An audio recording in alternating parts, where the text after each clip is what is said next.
Welcome to The Explainer. Today, we're going to dig into a really powerful way to think about money. And it's not about getting rich, not really.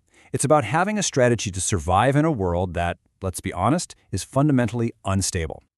So we're jumping into this framework for money. And again, it's not some get-rich-quick scheme. Think of it more like a mental model for just staying afloat and keeping your head clear in this crazy, uncertain world. It's all about understanding the cage, right? So you can learn its rules instead of just being trapped by them. And this whole journey to understanding, it starts with a pretty simple but really powerful observation. All right, so our story kicks off not in some fancy boardroom or on a hectic trading floor. Nope, it starts with a real moment of crisis, one that completely forces a new perspective on the practical and sometimes, pretty harsh realities of money.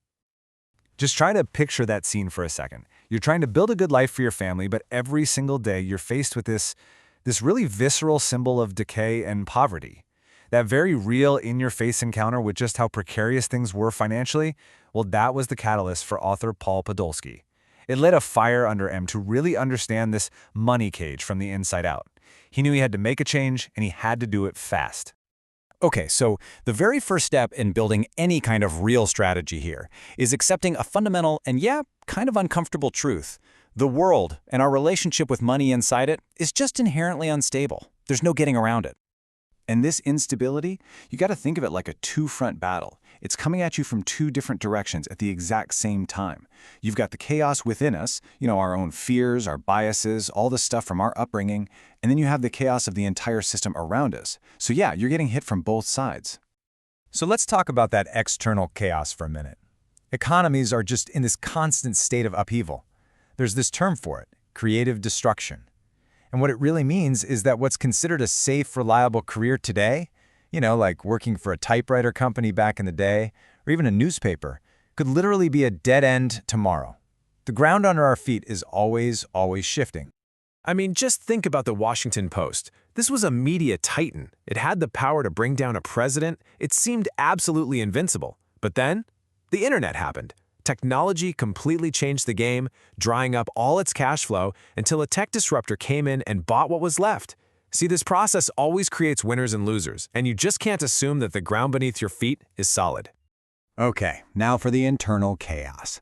This is where our own psychology just works against us. The famous investor George Soros had a name for this, reflexivity. Here's how it works. When the price of something we own, like a stock or a house, goes up, we don't just feel richer, we feel smarter. And that feeling, it makes us want to take on even more risk, which pushes prices even higher, fueling these massive bubbles that, eventually pop. Our own minds are actually helping create the very instability that we're so afraid of. So, here's the crucial point in all of this. You can't control these disruptions. You're not going to stop the next big tech shift, and you can't prevent the next market bubble. But what you can control is your mindset, your strategy for navigating all that turbulence. That's where your power really lies. Okay, so if you're going to navigate this unstable world, you have to understand the unwritten rules of the game.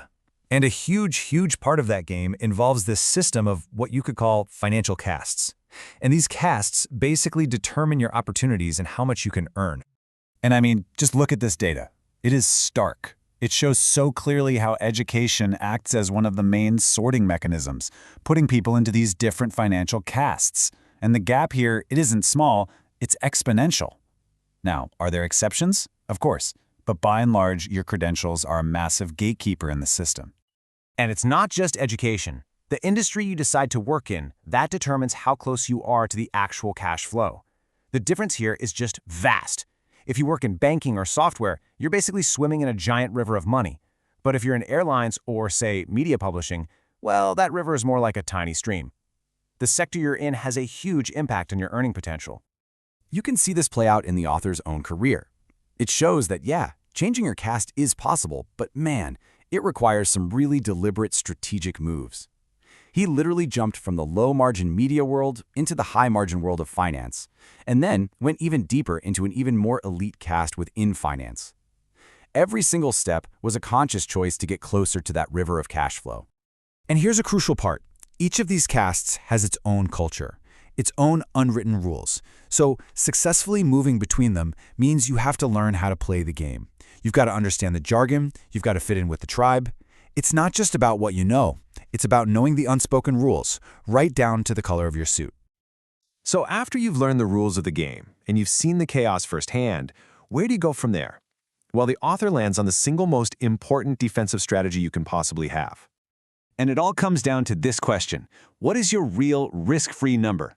And we're not talking about that generic and frankly pretty bad advice you always hear about saving 3 months of salary.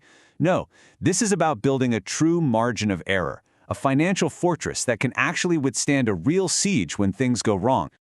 And this is basically the blueprint for your fortress. This is the money you need to set aside in safe, totally risk-free assets to cover all these different scenarios. It's not just a little emergency fund, it's a strategic calculation.